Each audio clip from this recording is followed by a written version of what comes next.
hoặc là bàn tay thế này quay lên cao thì nhiều lăng lên ở mây thì nó thăng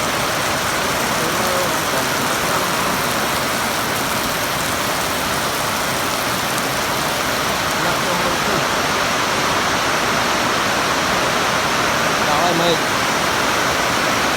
có ra rút đây có đây